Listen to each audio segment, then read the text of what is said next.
नमस्कार। आप सभी लोगों का बहुत बहुत स्वागत है मेरे पॉडकास्ट शो में। आज मेरे साथ हैं कच्छ गुजरात से श्री जब्बार खत्री, रोगन आर्टिस्ट हैं। जब्बार जी, आपका बहुत बहुत welcome to my podcast show. Please अपने बारे में कुछ बताइए। जी। मेरा नाम है जब्बार खत्री। मैं कच्छ के निरोना विलेज से बिलोंग करता हूँ और हमारी जो फैमिलीज है वो सदियों से 300 साढ़े 300 साल से हमारी फैमिली ये रोगन आर्ट का जो विरासत है वो करती आ रही है। अभी हमारी फैमिली में 8वां जनरेशन कंटिन्यू काम कर रहा है। तो रोगन का हिस्ट्री है जो जैसे रोगन means oil based Persian language में।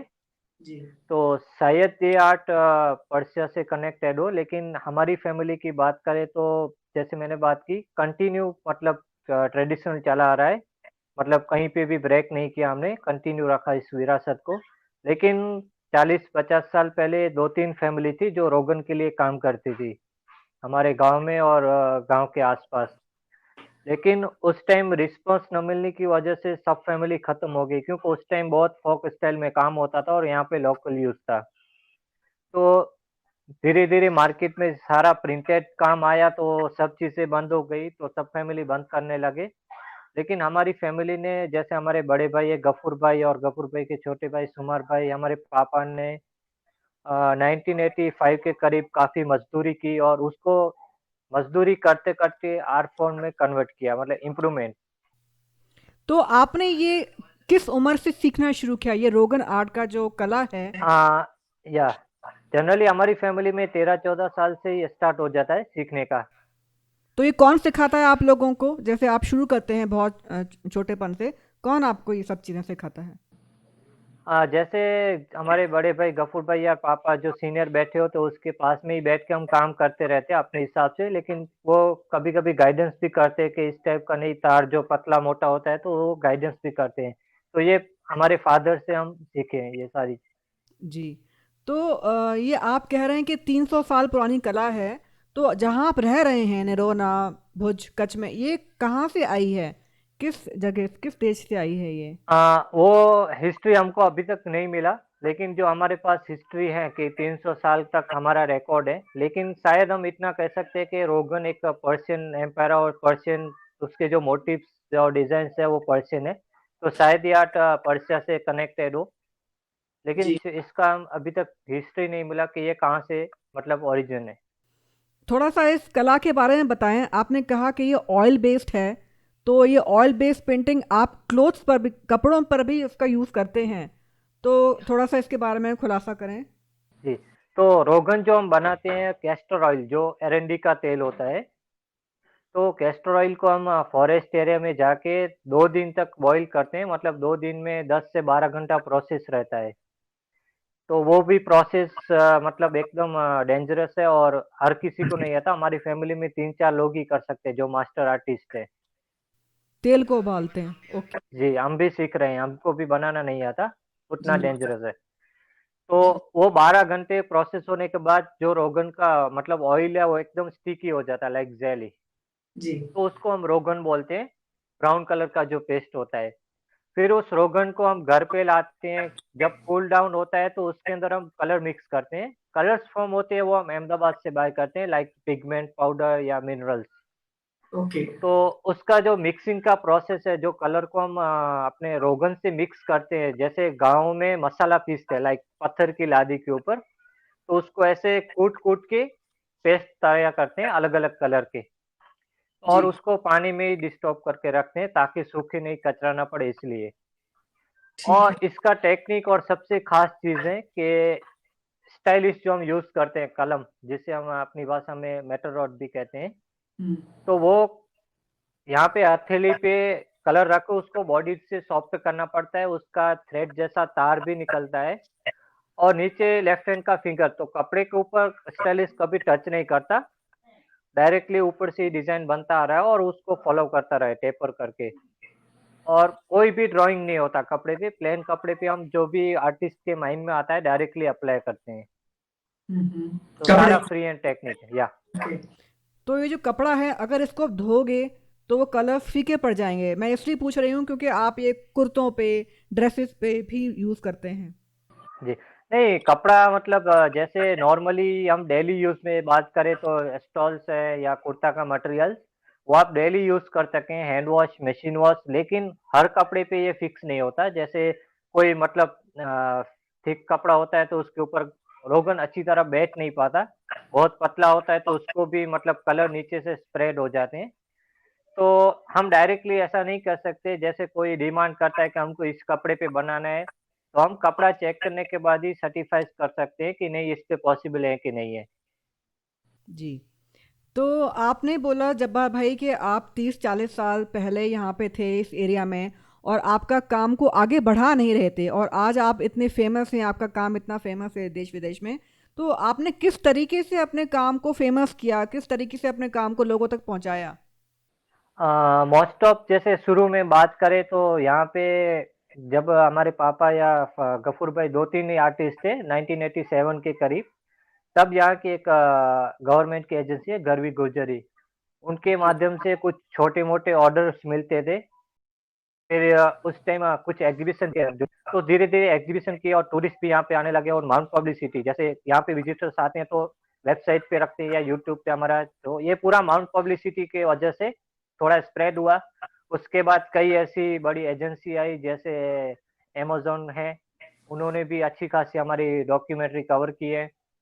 और काफी नेशनल लेवल के चैनल पे जैसे डिस्कवरी चैनल पे भी आया था। और रिसेंटली अभी की बात करें तो बिजनेस इनसाइडर, जो एक इंटरनेशनल कंपनी है, जी। तो उनके जरिए हमको अभी की बात करें तो बहुत ही अच्छा फायदा हुआ। नेशनल से लेके काफी कॉन्टेक्ट्स भी हमको कर रहे हैं, कस्टमर वगैरह। बहुत अच्छे। तो अभी आप लोग इंडिया के अलावा बाहर भी बेच रहे हैं अपने प्रोडक्ट्स?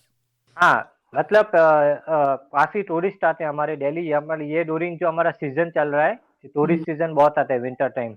तो ये अभी पेंडेमिक कोरोना की वजह से पूरा मतलब टूरिज्म स्टॉप है, क्योंकि यहाँ पे केसेस बढ़ रहे हैं गुजरात में।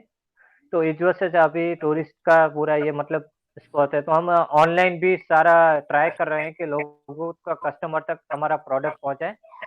तो हमारे जो इंस्टाग्राम पेज है या हमारे जो भी कॉन्टेक्ट्स है व्हाट्सएप के जरिए हम कोई भी डिमांड करता है तो उसको फोटोज भेजते हैं और उनको कुरियर भी कर सकते हैं।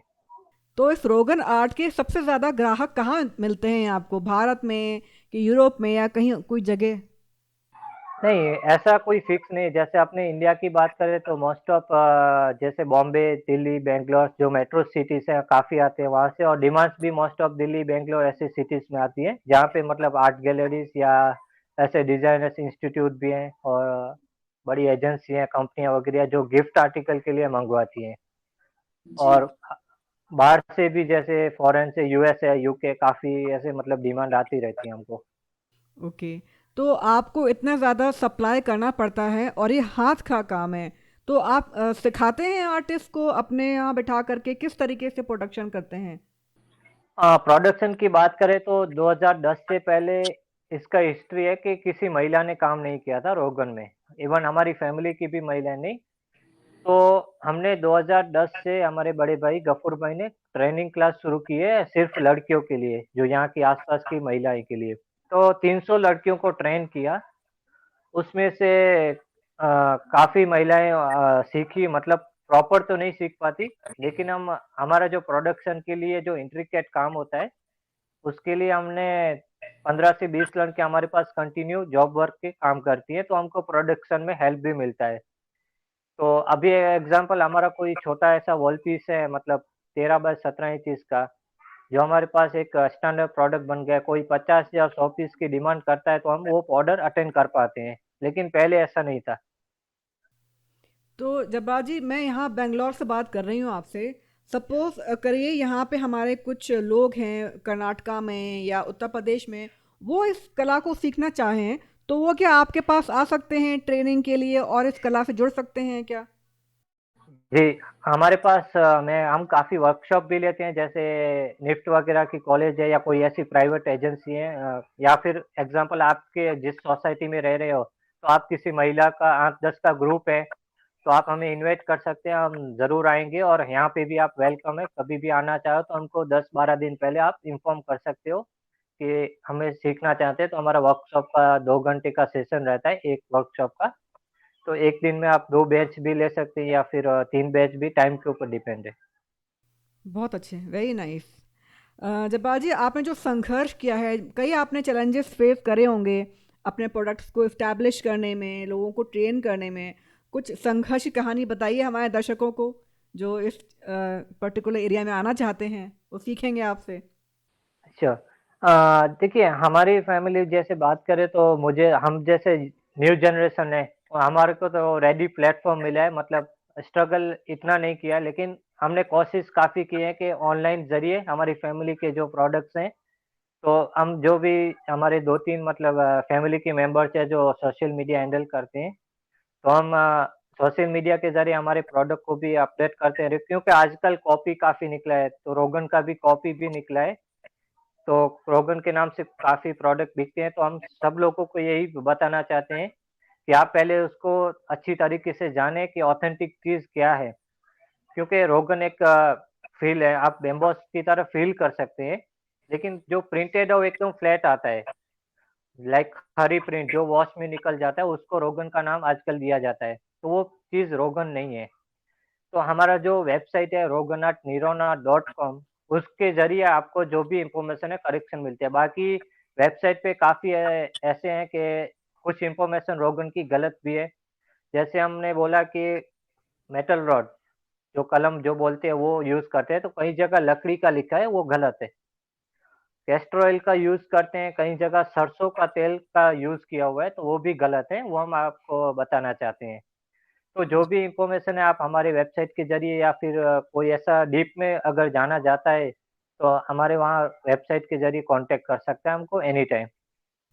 अच्छा, लोग कॉपी करने की कोशिश करते हैं आपको, तो आपका कोई ब्रांड है क्या? जैसे आप निरोना में हैं, तो आपके किस नाम से आपके सबसे ज़्यादा बिकते हैं? एक्चुअली हमारा रोगन आर्ट के नाम से ही बिकता है, ट्रेडिशनल रोगन आर्ट मतलब फुल फॉर्म। और यहाँ पे खत्री फैमिलीज़ के नाम से जाने जाते हैं, लेकिन खत्री फैमिलीज़ यहाँ पे काफ़ी हैं, जैसे ब्लॉक प्रिंटिंग वाले, माधवी वाले वो भी खत्री हैं। तो यहाँ पे जो है अब्दुल गफूर फैमिली के नाम से हम जाने जाते हैं। तो कितना समय लगता होगा ट्रेनिंग करने में? जैसे एक महिला को आपने 300 लोगों को ट्रेन किया है, तो एक महिला को जो पैसे कमाना चाहती है, कितना समय मैं बताऊँ आपके यहाँ कि मैं सीख लूँ कि मैं पैसे कमाने लगूंगी? वो देखिए बेसिक जो डिज़ाइन्स है वो तो सीख नहीं पाते, लेकिन जो इंट्रिकेट जो काम बोला मैंने, वो मैक्सिमम 15-20 दिन तो लगता ही है उसका हाथ बैठा, क्योंकि फाइन वर्क चाहिए। जी। बाकी डिपेंड करता है उसकी स्किल के ऊपर और ड्राइंग पावर के ऊपर कि उसके अंदर कितना स्किल है।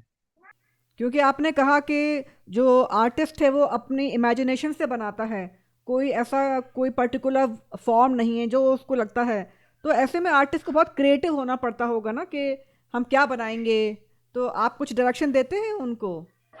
हाँ, लेकिन क्या है कि उनको हम बेसिक डिज़ाइन बना देते हैं, जैसे 2-3 कलर का हम जो हमारा टेक्निक है, आधा करके ऐसे फ़ोल्ड करते हैं। जी। बाकी का जो फ़िल अप है, तो हमारे गाइडलाइन के अंडर वो पूरा काम करते हैं कि यहाँ पे ये कलर चाहिए, वो चाहिए। तो हमारे पास वो हमारे घर पे आते हैं और उसके अंडर में एक आर्टिस्ट रहता है कि नहीं ऐसा करो, वो गाइडेंस देते रहते हैं।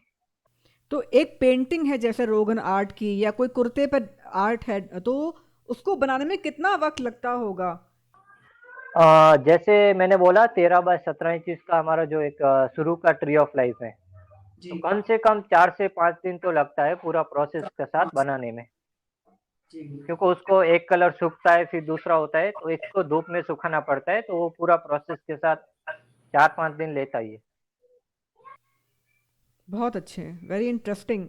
और आपकी जो ये मेटल की रॉड होती है वो किस मेटल की बनी होती है? केस्टर ऑयल जाता है उसके अंदर, कलर्स जाते हैं, और वो कहाँ से लेते हैं आप लोग?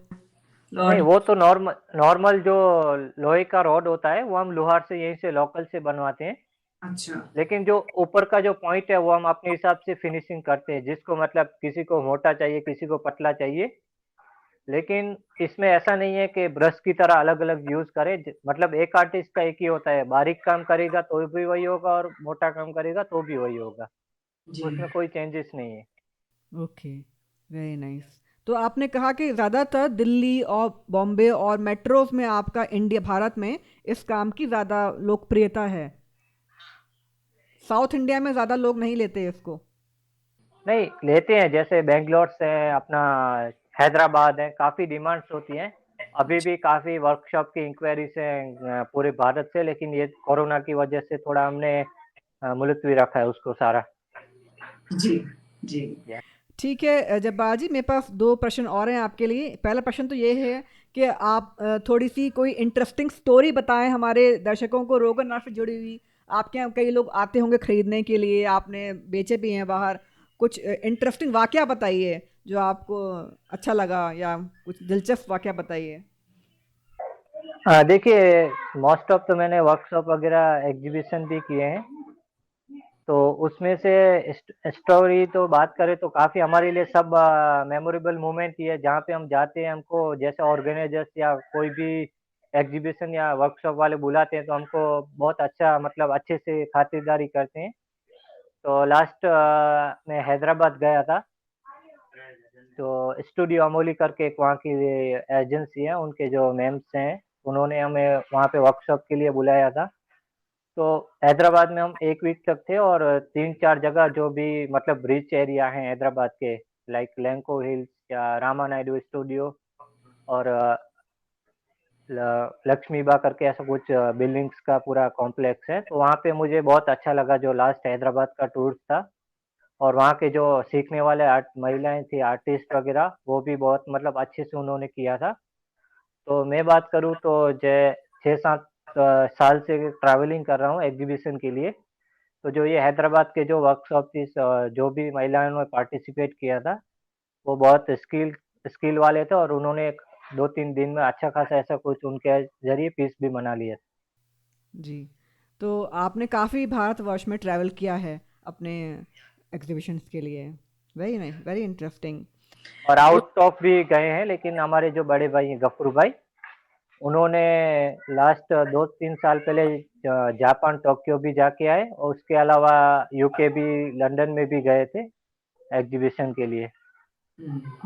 उन्हीं को मिला है पद्मश्री जी, पुरस्कार। तो ये पूरा मतलब जैसे अवार्ड सेरेमनी की बात करें तो हमारी फैमिली में स्टेट और नेशनल के 15 अवार्ड हैं। उसके अलावा हमारे बड़े भाई को लास्ट ईयर पद्मश्री मिला है, जो कच्छ में किसी आर्टिस्ट को अभी तक नहीं मिला। तो वो पहली बार हुआ है, तो हमारे लिए बहुत प्राउड की बात है। जी, बहुत खूब, बहुत अच्छा। जब्बार जी, आप कोई मैसेज देना चाहते हैं हमारे व्यूअर्स के लिए, दर्शकों जो इस कला में आना चाहते हैं, या कोई मोटिवेशनल कुछ स्पीच देना चाहते तो हैं? वही जो हमारा जैसे हमारा मकसद ये नहीं है कि आप सिर्फ खरीदो, रोगन को पहले जानिए कि ये कैसे मतलब कितने स्टेप में होता है। तो आप रोगन का अगर पूरा डिटेल्स जानना चाहते हैं, तो हमारा इंस्टाग्राम का पेज है, मैं आपको मैसेज भी कर दूंगा, या फिर हमारा वेबसाइट भी मैम को लिंक भेज दूंगा। तो आप पहले जानिए, और पूरा अगर आपको कोई सजेशन भी है, कोई टेक्सटाइल रिलेटेड प्रोडक्ट आपके मन में हो कि नहीं ऐसा नहीं ऐसा बनाना चाहिए, तो आप हमारे वेबसाइट पे रिव्यू भी लिख सकते हैं, तो हम ज़रूर उसको एक्सेप्ट करेंगे, और उसका पूरा गाइडलाइन के किसी गाइड करके हम वो भी पूरा करके आपको भेजेंगे। अच्छा, ठीक है, ऑल राइट। ठीक है जब्बार जी, आपसे बहुत अच्छा लगा बात। आपकी thank you. Thank you so much. आपसे भी अच्छा लगा। Welcome ma'am. Thank you.